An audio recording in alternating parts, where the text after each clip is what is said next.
자, 이번 주도 전국의 수급과 거래 동향 데이터를 가지고 설명을 좀 드리도록 하겠습니다.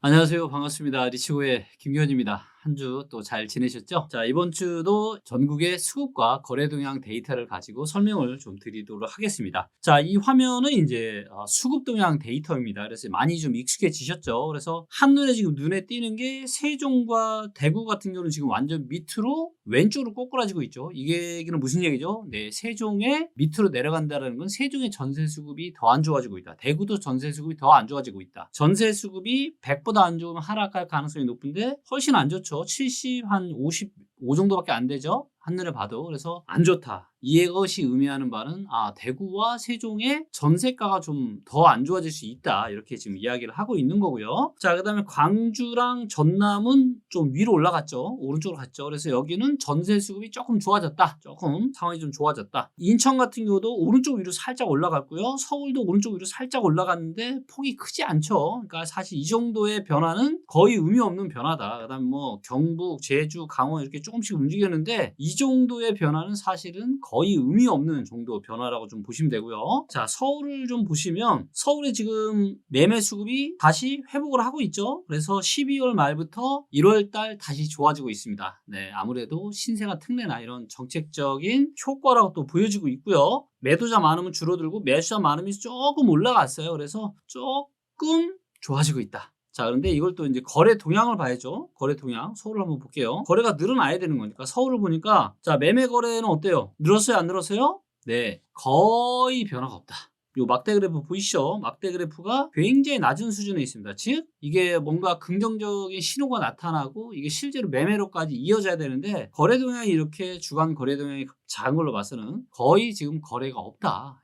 여전히 한산하다라는 거고요. 그나마 조금 전세는 거래가 많이 줄다가 살짝 조금 늘어났습니다. 다시 수급으로 한번 돌아가 볼게요. 그래서 서울이 지금 매매 수급이 살짝 좋아졌지만 이 정도 좋아진 거는 그닥 의미가 없는 거고 또 실제로 거래량이 수급 좋아진 만큼 거래량이 늘어나야 되는데 거래량은 전혀 늘지를 못하고 있다. 이런 상황으로 좀 보여지고 있고요. 자, 그 다음에 인천 같은 경우도 조금 보시면 매도자만은 조금 줄어들었죠. 그러면서 살짝 좋아졌지만 이 정도 막대 그래프 좋아진 거는 뭐 거의 의미가 없는 수준입니다. 그리고 전세 수급이 조금 지금 좋아지고 있는 거고요. 그래서 뭐 이렇게 큰 변화가 당장은 언뜻 봐도 전국의 많은 지역들을 봐도 제주도가 좀 오른쪽 위로 가는데 여전히 뭐 박스권이죠. 전혀 큰 의미가 없는 이 정도 수준이라고 좀 보여지고 있고 일단 다른 지역들은 그나마 조금 오른쪽으로 가거나 위로 올라가면서 조금은 상황이 좋아지고 있는데 어디가 지금 제일 좋지 않다? 대구와 세종은 상당히 지금 안 좋다. 한번 클릭을 해볼게요. 제일 안 좋은 데니까 이번 주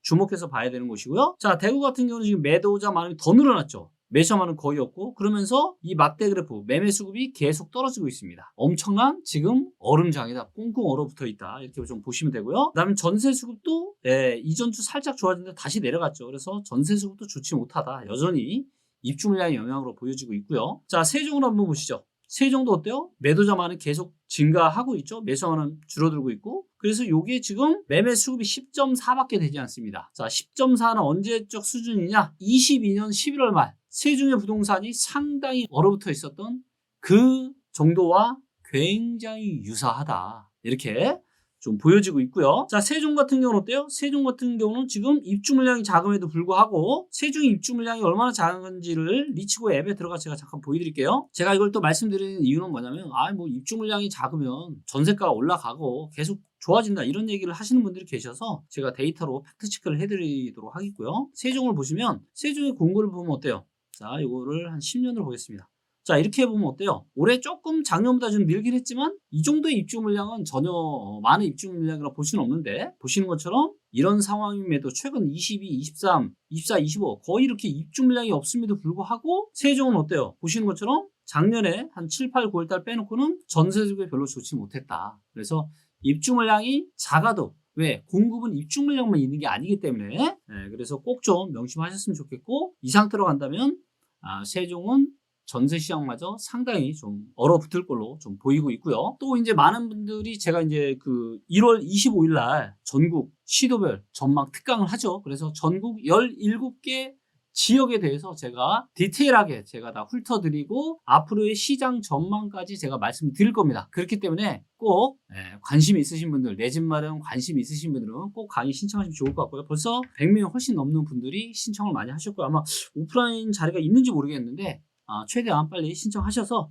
오프라인이나 온라인으로 들으시면은 도움이 많이 될 것 같습니다. 거래 동향을 좀 보도록 하겠고요. 자, 거래 동향을 요번에 이제 기준적으로 좀 바꿨습니다. 이거를 평균으로 하다 보니까 조금만 수치가 바뀌어도 막 그렇게 움직이는 부분들이 있어서 얘도 0부터 100까지 움직이는데 50하고 50 중간 정도를 기준점으로 삼아놨고 현재 얼마나 거래가 작은지 이렇게 놓고 보니까 50, 50이 여기였는데 대부분의 지역들이 거래가 정말 한산하죠. 그래서 매매 거래나 전세 거래가 정말 한산하다라는 거를 우리가 한눈에 볼 수가 있고, 자, 세종 같은 경우는 왼쪽 위로 갔죠. 왼쪽으로 갔다라는 거는 뭐예요? 매매 거래가 더 줄었다. 그죠? 매매 수급도 안 좋아지면서, 그리고 위로 조금 올라가니까 전세 거래는 조금 좋아졌다. 이렇게 좀 볼 수 있고요. 그 다음에 경남이나 그죠? 충북 이런 지역들이 그나마 오른쪽 위로 올라가면서 매매 전세 거래량이 둘 다 조금 늘었고요.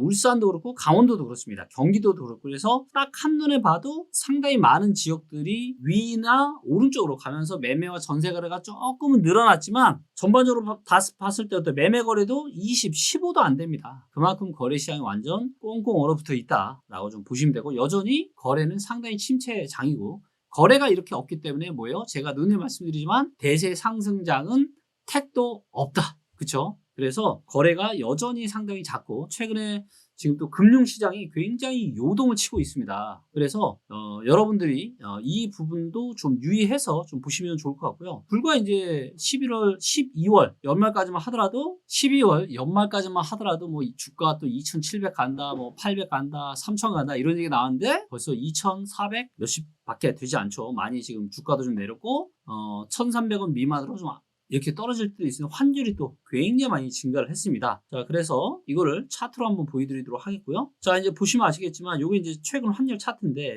떨어지다 다시 올라갔죠. 1,300원이 요 정도 수준에 지금 있는 거고요. 그래서 1,300원 미만으로 혹시라도 원달러 환율이 떨어진다라고 하면은 굉장히 좋은 매수 기회라고 생각을 하셔도 좋을 것 같고, 자, 보시는 것처럼 저점이 계속 어때요?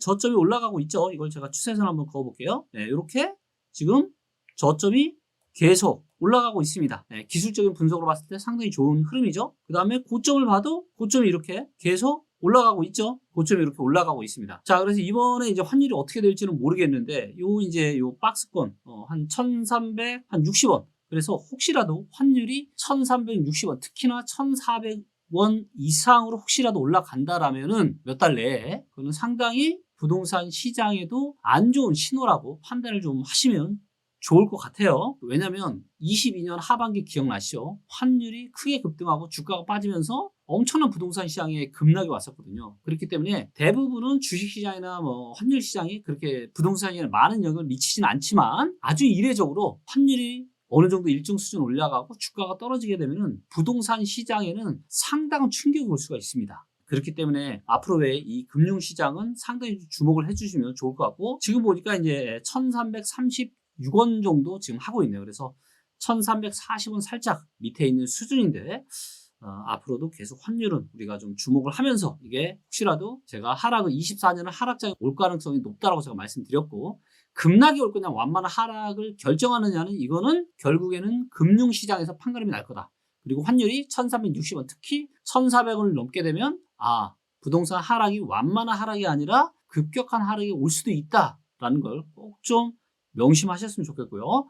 자, 혹시라도 이게 이제 환율의 굉장히 이제 장기 시계열 차트인데, 혹시라도 요 선 있죠. 1,440원 조금 넘는, 그래서 혹시라도 환율이 1,450원 이상, 특히 이제 1,500원 이상으로 올라가게 되면은 이거는 여러분들이 진짜 위험한 신호라고 꼭 좀 생각하셨으면 너무 좋을 것 같습니다. 자, 이 정도로 해서 제가 이번 주 부동산 시장 흐름도 좀 살펴드렸고요. 특별하게 전주에 대비해서 큰 변동은 없고, 다만 서울이나 이런 경우에는 어떤 정책에 대한 이런 기대감 때문에 매도세 좀 줄고 매수세 살짝 살아났지만, 그래서 좋아졌지만 여전히 뭐가 없다? 거래가 거의 늘지를 못했다. 그렇기 때문에 수급적인 부분만 살짝 좋아진 거지 실제 거래가 크게 늘어나거나 이런 건 아직 없다. 이렇게 정리를 한번 해볼 수 있겠습니다. 감사합니다.